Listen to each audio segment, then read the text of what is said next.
Christophe, affirmant notre juste cause et la légitimité de nos droits, prenant le Créateur et l'univers pour juge des prétentions injustes et tyranniques envers le peuple haïtien.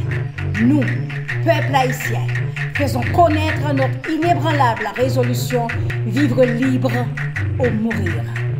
De 1804 à nos jours, nos justes espérances sont encore fondées sur les principes moraux et d'équité qui dirigent les souverains et les peuples éclairés du monde. Malgré les traités, les conventions, les pourparlers, une trame tyrannique et impitoyable se dresse toujours en face de nous, au mépris de l'acte de l'indépendance, au mépris de la juste cause et de la légitimité de nos droits, au mépris du droit d'allégeance, de la raison et de la morale contre tout principe d'humanité, de justice et d'équité. Des puissants politiques sont résolus à nous détruire.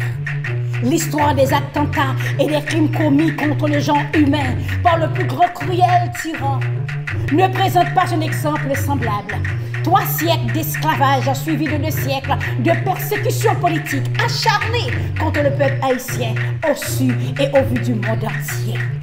La cause de notre peuple est celle de l'humanité. Si celle-ci se considère toujours ainsi, le grand plan est de nous diviser, d'armer une partie de la population contre l'autre, sans savoir quelles que soient les dissensions et la différence d'opinion qui peuvent exister entre les Haïtiens lorsqu'il s'agit de leur autodétermination.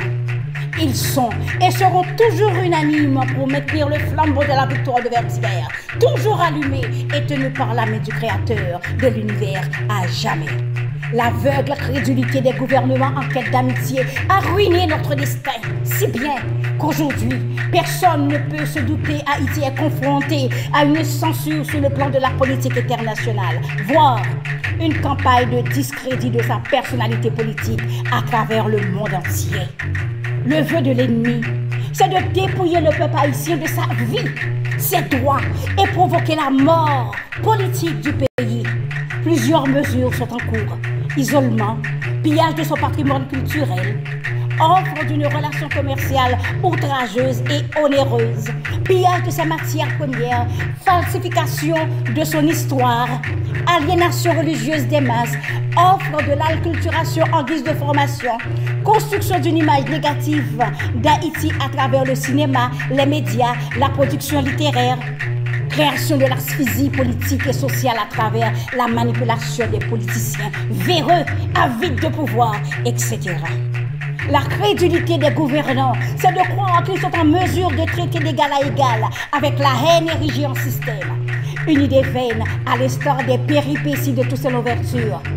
À la lumière de l'expérience de nos ancêtres, la complaisance politique est et sera toujours un acte de désespoir.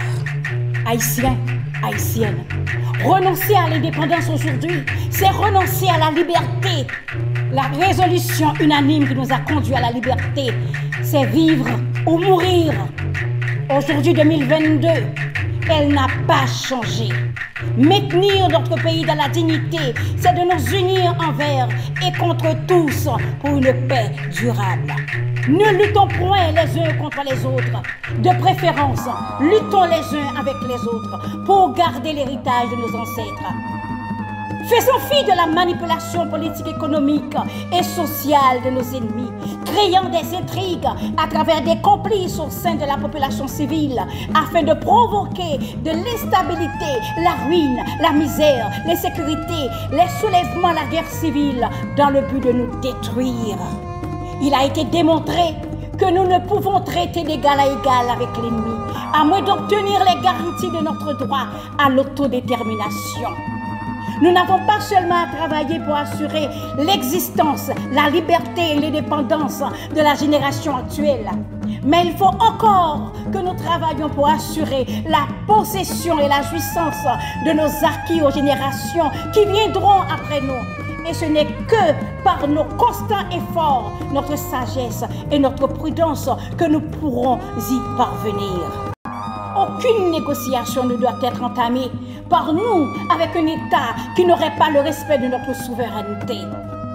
Nous déclarons Nous sommes dignes de la liberté, de l'indépendance et nos constants efforts ont et auront toujours pour but de vivre en bonne intelligence et en bonne harmonie avec les États amis. Nous déclarons face au Créateur de l'univers, des souverains et des peuples que nous faisons cette déclaration dans l'intérêt du peuple haïtien pour la sauvegarde de l'ensemble de ses droits à l'autodétermination